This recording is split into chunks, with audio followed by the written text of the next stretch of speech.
Hello plus two class. तो यहाँ पर आगे हम अपने न्यूमेरिकल करते हैं। अगले हमारे जो न्यूमेरिकल है हमने 4.9 तक कर लिए थे। आगे हम 4.10 के ऊपर बात करते हैं। 4.10 क्या कहता है? 4.10 में हमें दिया गया है, in a reaction between the A and B initial rate R0 was measured for the differential initial concentration of A and B given below। देखिए यहाँ A की कंसेंट्रेशन इस लाइन में दे रखी है, इस लाइन में B की कंसेंट्रेशन दे रखी है और इस लाइन में रेट ऑफ रिएक्शन दे रखा है। तो यहां पर देखें A की कंसेंट्रेशन अगर हमारे पास 0.2 है और B की कंसेंट्रेशन हमारे पास 3.0 है। अगले एक्सपेरिमेंट में देखें A की कंसेंट्रेशन हमने सेम रखी है और B की कंसेंट्रेशन घटकर 1/3 हो गया है। तो इसमें चेक करें कि ए की कंसेंट्रेशन अगर हम सेम रखते हैं और बी की कंसेंट्रेशन को घटा देते हैं, क्या रेट ऑफ रिएक्शन पर कोई प्रभाव हुआ है? रेट ऑफ रिएक्शन देखें सेम है। इसका मतलब क्या हुआ? बी की कंसेंट्रेशन घटाई तो रेट ऑफ रिएक्शन पर कोई प्रभाव ही नहीं हुआ। इसका मतलब क्या रेट ऑफ रिएक्शन बी पर डिपेंड हुआ? नहीं हुआ। तो और ए की कंसेंट्रेशन को अगर हम देखें 2 गुना कर देते हैं, देखो यहां पर मैंने 2 गुना किया है, तो यहां पर देखें ये कितना गुना हो गया है। इसको मैं 2 से मल्टीपल करूं तो मुझे ये प्राप्त होता है। मतलब अगर मैंने ए को दुगुना किया तो बी क्या हो गया, सॉरी रेट ऑफ रिएक्शन क्या हो गया? वो भी दुगुना हो गया और बी का प्रभाव नहीं हुआ। तो यहां से हमें क्या मिला? तो यहां मैं इक्वेशन लिखता हूं, जो रेट ऑफ रिएक्शन है वो है के, ए की पावर अल्फा और बी की पावर बीटा।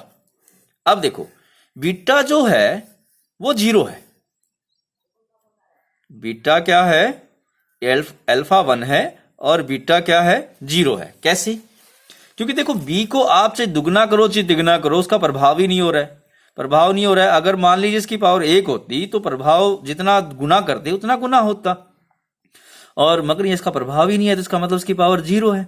और अगर हम ए को दुगना कर रहे हैं तो रेट ऑफ रिएक्शन भी दुगना हो रहा है। तो मतलब ऐसा कब होगा?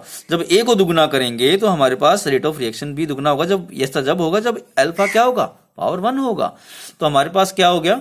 ये इक्वेशन बन गई है। इस इक्वेशन से टोटल देखें, अल्फा प्लस में बीटा क्या आया? 1 प्लस में 0 इज इक्वल टू 1।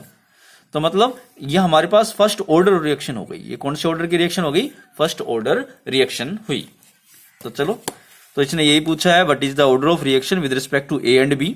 ए के हिसाब से फर्स्ट ऑर्डर, बी के हिसाब से 0 ऑर्डर, और ओवरऑल ऑर्डर कितना रहेगा? 1 प्लस 0 इज 1। तो चलो अगले क्वेश्चन पे चलते हैं। हमारे पास में अगला क्वेश्चन क्या कहता है हमारे पास? The following result have been obtained during the kinetic study of the reaction. देखिए हमारे पास ये डाटा दे रखा है। उसी प्रकार हमारे पास ये रिएक्शन दे रखी है। एक्सपेरिमेंट 1 में ए की कंसेंट्रेशन, बी की कंसेंट्रेशन, ये रेट ऑफ रिएक्शन। एक्सपेरिमेंट 2 में, एक्सपेरिमेंट 3 में, एक्सपेरिमेंट नंबर 4 में ए की कंसेंट्रेशन, बी की कंसेंट्रेशन, रेट ऑफ रिएक्शन। ये अलग अलग एक्सपेरिमेंट में ए की कंसेंट्रेशन है, ये अलग अलग एक्सपेरिमेंट में बी की कंसेंट्रेशन है, ये रेट ऑफ रिएक्शन की कंसेंट्रेशन है। अब देखो यहां पर इस इक्वेशन को मैं मैच करता हूं, किसके साथ कर रहा हूं? चलो इन दोनों को मैच करता हूं। मैंने ऐसी इक्वेशन लेनी है जिसमें एक तो कांस्टेंट रहे, दूसरा चेंज हो। जैसे कि देखो इसमें बी कांस्टेंट है, बी तो रहा सेम, ए 4 गुना हो गया है। ठीक है, बी तो रहा इन दोनों में देखो सेम है 0.1 0.1, ए क्या है? यहां से 4 गुना हो रहा है। तो इन पहली और चौथा हमारे पास एक्सपेरिमेंट में। तो देखें अगर मैं ए को 4 गुना करता हूं और बी को सेम रखता हूं तो रेट ऑफ रिएक्शन देखो कितना गुना हो रहा है। इसको दोनों को मैच करो, 6.0 और 2.40, 10⁻³ 10⁻², मतलब 4 गुना हो रहा है। 6 × 24 है ना। तो यानी ए को अगर हम 4 गुना करें तो रेट ऑफ रिएक्शन क्या हो रहा है? 4 गुना। मतलब क्या हुआ? जितना गुना हमारा ए हुआ उतना ही गुना रेट ऑफ रिएक्शन हुआ। तो मतलब ए की पावर क्या हुई? 1। तो मैंने यहां पर देखें एक इक्वेशन लिखता हूं, यहां से देखें रेट ऑफ रिएक्शन बराबर है के, कंसेंट्रेशन ऑफ ए की पावर अल्फा और कंसेंट्रेशन ऑफ बी की पावर बीटा। तो यहां से क्या आया? अगर हमें ए को 4 गुना किया तो रेट ऑफ रिएक्शन भी 4 गुना हुआ। तो मतलब क्या हुआ? Alpha is equal to 1। Alpha क्या होगा हमारे पास? 1। तो चलो हमारे पास दूसरा इसमें देखते हैं। इसमें देखें ए तो सेम है, बी जो है वो डबल हो रहा है, बी क्या हो रहा है, डबल, 2 से 4 हो रहा है। तो यहां देखें 7 चौक 28, मतलब 4 गुना हो रहा है रेट। अगर मैं ए को तो सेम रख रहा हूं, बी को डबल कर रहा हूं, बी को डबल करने से रेट ऑफ रिएक्शन 4 गुना हो रहा है। यानी आप देखें यहां मैं अगर बी को डबल करूं, रेट ऑफ रिएक्शन अगर 4 गुना हो जाए तो मतलब बीटा क्या होगा, बीटा इज इक्वल टू 2, क्योंकि देखो 2 की पावर 2 होगा 4। तो यहां अगर मैं 2 करूं और यहां 2 रहे तो 2 दूनी 4, 4 गुना रहेगा, मतलब हमारे पास अल्फा आ गया, बीटा आ गया। तो ए के अनुसार ऑर्डर कितना हुआ 1, बी के अनुसार ऑर्डर कितना हुआ 2, और ओवरऑल ऑर्डर क्या रहेगा, ऑर्डर ऑफ रिएक्शन क्या रहेगा, अल्फा प्लस में बीटा 1 जमा 2 बराबर आ गया 3।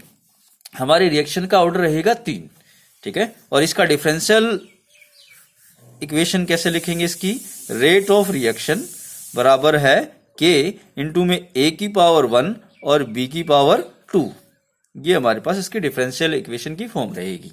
तो चलो हमारे पास इसने क्या पूछा है, determine the rate law and rate constant for the reaction. तो देखें इसके लिए हमने क्या निकाला है, हमने इसके लिए क्या निकाला है, ये निकाल दिया है हमारे पास में रेट लॉ निकाल दिया है। अब यहां पर इसके अनुसार आगे हम बात करते हैं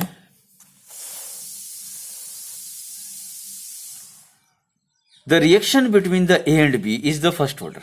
ए और बी के बीच की जो रिएक्शन जाती है वो फर्स्ट ऑर्डर है with respect to A, and 0 order है विद रिस्पेक्ट टू बी। तो कंसेंट तो कहता है फिल इन द ब्लैंक्स, जो ब्लैंक्स दे रखे हैं वो भरे।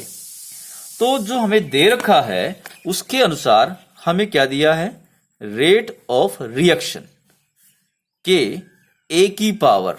अब ए की पावर क्या रहेगी, जो ऑर्डर रहेगा, ए का ऑर्डर क्या दिया इन्होंने फर्स्ट, और बी का ऑर्डर दिया है इन्होंने 0।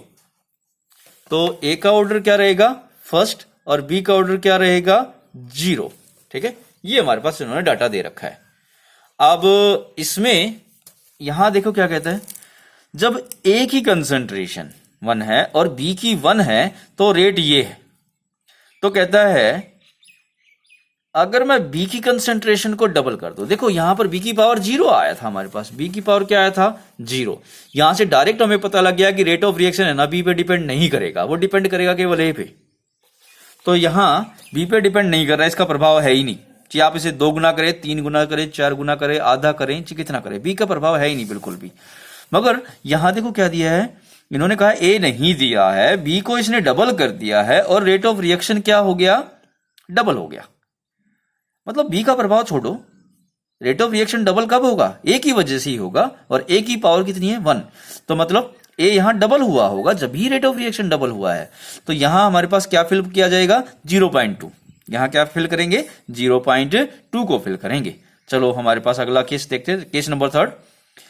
ए को 4 गुना किया है, बी को 4 गुना किया है पहले वाले केस से। देखो 0.1 था, 0.1, बी का प्रभाव है ही नहीं, बी को छोड़ो। ए का प्रभाव देखो, ए को 4 गुना किया है तो रेट ऑफ रिएक्शन भी क्या होगा 4 गुना होगा।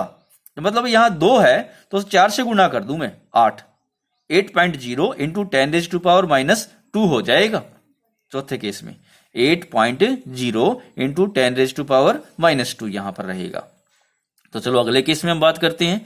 चौथा केस हमारे पास क्या कहता है, यहां देखो बी का प्रभाव, बी दुगुना हो रहा है, बी दुगुना हो रहा है, कोई फर्क नहीं है क्योंकि बी का प्रभाव है ही नहीं इस रिएक्शन में, और रेट ऑफ रिएक्शन हमारा सेम रहता है।